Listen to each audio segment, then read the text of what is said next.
আসামোলজি চেনেলটোলৈ আপোনালোক সকলোকে স্বাগতম জনাইছোঁ। আজি ভিডিঅ'টোত সাধাৰণ জ্ঞানৰ লগত জড়িত ৮টা প্ৰশ্ন উত্তৰ উল্লেখ কৰা হৈছে। ভিডিঅ'টোৰ প্ৰথম প্ৰশ্নটো হৈছে সেউজ বিপ্লৱৰ পিতৃ বুলি কাক কোৱা হয়? উত্তৰ নৰ্মান বৰলগ। নৰ্মান বৰলগ হৈছে আমেৰিকাৰ নাগৰিক। আনহাতে ভাৰতৰ সেউজ বিপ্লৱৰ পিতৃ বুলি ক'লে MS স্বামীনাথনক বুজায়। কুৱেশ্যন নম্বৰ 2, বৈশাগু কোনটো জনগোষ্ঠীৰ জাতীয় উৎসৱ? উত্তৰ বড়ো জনগোষ্ঠী। কুৱেশ্যন নম্বৰ 3, অইলৰ চেণ্টেনাৰী মিউজিয়াম ক'ত অৱস্থিত? উত্তৰ ডিগবৈ, অসম। কুৱেশ্যন নম্বৰ 4, চিপকো আন্দোলন কিহৰ লগত জড়িত? উত্তৰ গছ সংৰক্ষণ। কুৱেশ্যন নম্বৰ 5, নালন্দা বিশ্ববিদ্যালয়ৰ পুথিভঁৰালটোৰ নাম কি আছিল? উত্তৰ ধৰ্মগঞ্জ। আৰু এই পুথিভঁৰালটো 3 মহলীয়া আছিল আৰু প্ৰত্যেকটো মহলৰে একোটাকৈ নাম আছিল আৰু সেই নামকেইটা হৈছে ৰত্নসাগৰা, ৰত্নদৌধি আৰু ৰত্নৰঞ্জক।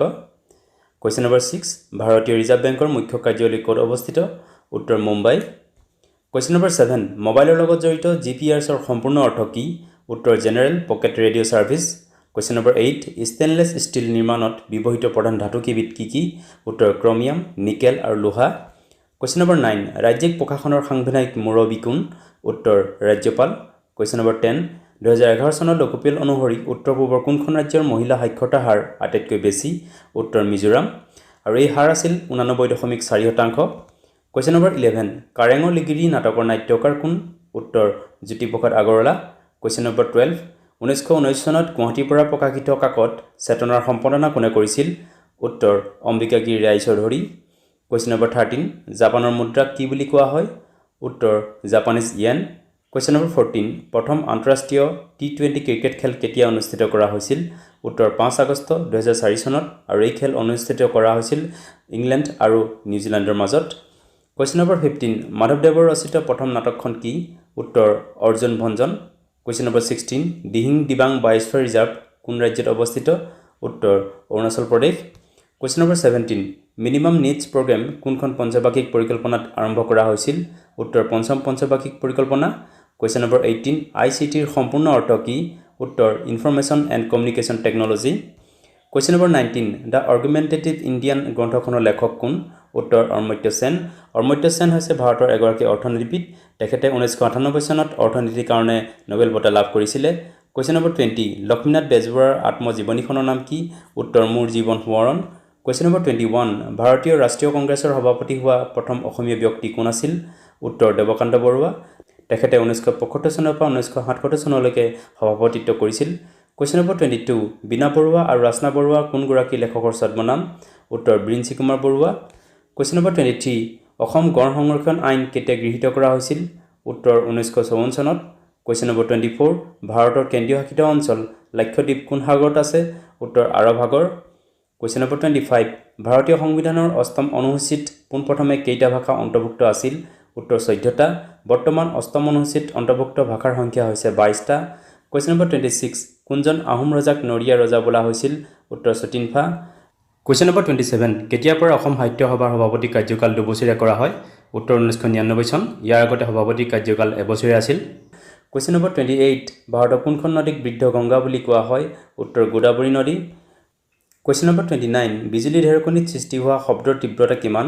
উত্তৰ 120 ডেচিবেল। ডেচিবেল হৈছে শব্দৰ তীব্ৰতা জোখা একক। কুৱেশ্যন নম্বৰ 30, 1951 চনত কৰা লোকপিয়ল অনুসৰি ভাৰতৰ শিক্ষিত হাৰ কিমান আছিল? উত্তৰ 18.33%। কুৱেশ্যন নম্বৰ 31, হাইড্ৰ ইলেক্ট্ৰিক শক্তি আহৰণৰ ক্ষেত্ৰত কোনখন দেশ প্ৰথম স্থানত আছে? উত্তৰ চীন। কুৱেশ্যন নম্বৰ 32, আৰক্ষী প্ৰশিক্ষণ মহাবিদ্যালয় অসমৰ কোন ঠাইত আছে? উত্তৰ দেৰগাঁও। কুৱেশ্যন নম্বৰ 33, নিৰ্মল প্ৰভা বৰদলৈয়ে সৰস্বতী সন্মান কেতিয়া লাভ কৰিছিল? উত্তৰ 1987 চনত। কুৱেশ্যন নম্বৰ 34, নৱজাগৰণৰ আৰম্ভণি প্ৰথমে কোন ঠাইত হৈছিল? উত্তৰ ইটালী। কুৱেশ্যন নম্বৰ 35, IRCTCৰ সম্পূৰ্ণ অৰ্থ কি? উত্তৰ Indian railway catering and tourism corporation. Question number 36, Panchayati Raj ব্যৱস্থাত একেবাৰে নিম্ন স্তৰত কি থাকে? উত্তৰ গাঁও সভা। কুৱেশ্যন নম্বৰ 37, নংক্ৰেম নৃত্য উৎসৱ কোন জনজাতিৰ লোকে পালন কৰে? উত্তৰ খাচী জনজাতি। কুৱেশ্যন নম্বৰ 38, তীৰ্থস্থান পৰশুৰাম কুণ্ড কোন ৰাজ্যত অৱস্থিত? উত্তৰ অৰুণাচল প্ৰদেশ। কুৱেশ্যন নম্বৰ 39, ডাক টিকটত স্থান লাভ কৰা প্ৰথম অসমীয়া ব্যক্তি কোন আছিল? উত্তৰ লক্ষ্মীনাথ বেজবৰুৱা। 1968 চনত ভাৰত চৰকাৰে লক্ষ্মীনাথ বেজবৰুৱাৰ স্মৃতিত ডাক টিকট ছপা কৰিছিল। কুৱেশ্যন নম্বৰ 40, ICMRৰ সম্পূৰ্ণ অৰ্থ কি? উত্তৰ Indian council of medical research.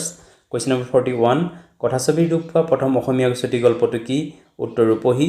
Question number 42 ৰঙিয়াৰ ৰাইজমেল কেতিয়া অনুষ্ঠিত কৰা হৈছিল উত্তৰ 1894 চনত কুৱেশ্যন নম্বৰ 43 ইণ্টাৰনেটৰ লগত জড়িত URL ৰ সম্পূৰ্ণ অৰ্থ কি উত্তৰ ইউনিফৰ্ম ৰিচোৰ্চ লোকেটৰ কুৱেশ্যন নম্বৰ 44 গুৱাহাটীৰ লোকপ্ৰিয় গোপীনাথ বৰদলৈ আন্তঃৰাষ্ট্ৰীয় বিমানবন্দৰ কেতিয়া স্থাপন কৰা হৈছিল উত্তৰ 1958 চনত কুৱেশ্যন নম্বৰ 45 কোনবিধ খনিজ দ্ৰব্যৰ অভাৱৰ ফলত হাড় আৰু দাঁতৰ গঠন দুৰ্বল হয় উত্তৰ কেলছিয়াম কুৱেশ্যন নম্বৰ 46 বিশ্ব বাসস্থান দিৱস কেতিয়া পালন কৰা হয় উত্তৰ অক্টোবৰৰ প্ৰথম সোমবাৰটোত কুৱেশ্যন নম্বৰ 47 ৰিবিকা সিং কোনটো জনগোষ্ঠীৰ মহিলাসকলৰ সাজপাৰ উত্তৰ মিচিং জনগোষ্ঠী কুৱেশ্যন নম্বৰ 48 পোংগল উৎসৱ কোন ৰাজ্যত পালন কৰা হয় উত্তৰ তামিলনাডু কুৱেশ্যন নম্বৰ 49 ভাৰত আৰু কিৰ্গিস্তান সৈন্য অভ্যাসক কি বোলে উত্তৰ খঞ্জৰ কুৱেশ্যন নম্বৰ 50 নগাঁও আৰু শোণিতপুৰ জিলাক সংযোগ কৰা ব্ৰহ্মপুত্ৰ নদীৰ ওপৰত থকা দলংখনৰ নাম কি উত্তৰ কলিয়া ভোমোৰা দলং কুৱেশ্যন নম্বৰ 51 কোনখন উপন্যাসৰ বাবে মামণি ৰয়ছম গোস্বামীয়ে 1982 চনত সাহিত্য একাডেমী বঁটা লাভ কৰিছিল